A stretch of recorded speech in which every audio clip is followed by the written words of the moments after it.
বাসার কেউই সবজি খেতে চায় না, অথচ এই সবজিটা রান্না করার পর সবাই চেয়ে চেয়ে তারপর খেয়েছে। এত মজার হয়েছিল। প্রথমেই আমি একটা পাত্রে ব্রোকলি নিয়ে নিয়েছি, কিছুটা পরিমাণ ফুলকপি নিয়ে নিয়েছি, অল্প করে একটু মিষ্টি কুমড়া নিয়ে নিয়েছি, কয়েকটা সিম ছোট করে কেটে নিয়েছি, আর নিয়ে নিয়েছি গাজর আর মটরশুঁটি। সবকিছুই অল্প অল্প করে নিয়েছি। এখন খুব ভালো করে ধুয়ে একটা সাইডে রেখে দিয়েছি। এদিকে চুলাতে পানি বসিয়ে দিয়েছিলাম, পানিটা গরম হয়ে গিয়েছে, তার মধ্যে 1 চা চামচ লবণ দিয়ে দিয়েছি। এখন ধুয়ে রাখা সবজি দিয়ে দিয়েছি। পানির পরিমাণটা একটু বেশি করে দিতে হবে।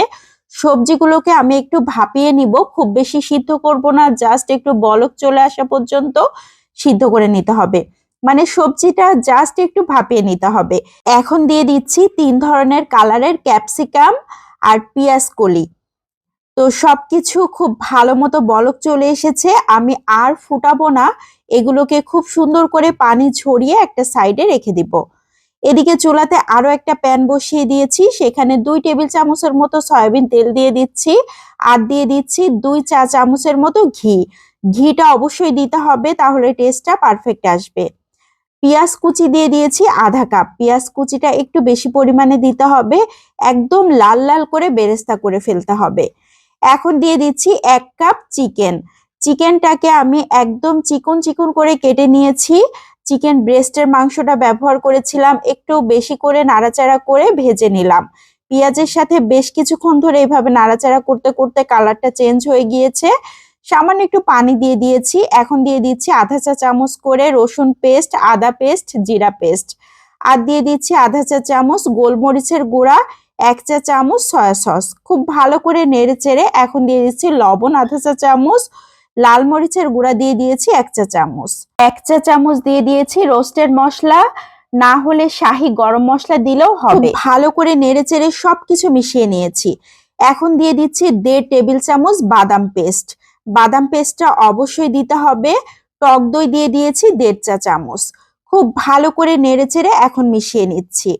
ঢাকনা দিয়ে ঢেকে রান্না করে নিব 5-6 মিনিট। এরই মধ্যে মাংসটা খুব ভালো মতো সিদ্ধ হয়ে গিয়েছে, মশলাটাও খুব ভালো মতো কষানো হয়ে গিয়েছে। এখন খুব ভালো করে নাড়াচাড়া করে আবারও ভাজা ভাজা করে নিচ্ছি। এখন দিয়ে দিচ্ছি সেই আগে থেকে সিদ্ধ করে রাখা সবজিগুলোকে। সবজিগুলোকে দেবার পর খুব ভালো করে নাড়াচাড়া করে মাংসের সাথে বেশ কিছুক্ষণ ধরে ভেজে নিতে হবে। আমি বেশ কিছুক্ষণ ধরে নেড়েচেড়ে নিয়েছি। এখন দিয়ে দিচ্ছি লিকুইড দুধ। আমি এখানে 1.5 কাপের মতো লিকুইড দুধ ব্যবহার করেছি।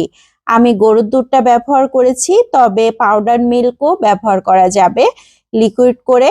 খুব ভালো করে নেড়েচেড়ে, এখানে আর পানি দেবার দরকার হবে না, যে দুধ ব্যবহার করেছি তাতেই খুব ভালো মতো রান্না হয়ে যাবে। এখন দিয়ে দিচ্ছি বাঁধাকপি। আমি এখানে অল্প পরিমাণ বাঁধাকপি ব্যবহার করলাম। বাঁধাকপিটা এই পর্যায়ে দিলেই সব থেকে ভালো হবে। এখন ঢাকনা দিয়ে ঢেকে আবারও 4-5 মিনিট রান্না করে নিব, তাহলে সবকিছু খুব ভালো মতো সিদ্ধ হয়ে যাবে, বাঁধাকপিটাও সিদ্ধ হয়ে যাবে। এখন আবারও ভালো করে নেড়েচেড়ে দিচ্ছি। এ পর্যায়ে দিয়ে দিচ্ছি কয়েকটা কাঁচামরিচ ফালি। এই কাঁচামরিচ থেকে ঝাল হবে না, কিন্তু খুব সুন্দর একটা সেন্ট আসবে। সামান্য একটু লবণ দিয়ে দিয়েছি, আমার কাছে মনে হলো আরেকটু লবণ লাগবে এই জন্য। তবে কেউ চাইলে এ পর্যায়ে একটু চিনি ব্যবহার করতে পারেন টক দইয়ের সাথে সুন্দর একটা ব্যালেন্সের জন্য। এই সবজিগুলো খেতে সাধারণত মিষ্টি টাইপেরই হয়, এই জন্য আমি আর চিনি ব্যবহার করিনি। তবে সব শেষে দিয়ে দিয়েছি ভাজা জিরার গুঁড়া আর 1 চা চামচ ঘি। ঘিটা শেষের দিকে দিলে আরো সুন্দর একটা সেন্ট আসবে, এজন্য। আবারও ঢাকনা দিয়ে ঢেকে 2-3 মিনিটের মতো জাল করে নিয়েছি, যাতে ঘিয়ের সুন্দর সেন্টটা পুরো তরকারির সাথে মিশে যায়। এ পর্যায়ে ঝোলটা যে যেমন পছন্দ সেভাবে রাখতে পারেন। আমি গায়ে মাখা হালকা একটা ঝোল রেখেছি। এ পর্যায়ে সার্ভ করে নিচ্ছি। এই সবজির রোস্টটা খেতে কি যে মজার হয়! রোস্টও আমরা বিভিন্ন রকমের খেয়ে থাকি, কিন্তু এই সবজির রোস্টটা খেতে মাশাআল্লাহ অনেক মজার হয়। উপর থেকে সামান্য একটু পেঁয়াজ বেরেস্তা দিয়ে দিয়েছি, খুবই সুন্দর হয়ে গিয়েছে। আর সবজির কালারটা দেখেন, খুবই সুন্দর হয়েছে। তো আজকের মতো বিদায় নিয়ে নিচ্ছি। সবাই ভালো থাকবেন। আসসালামু আলাইকুম।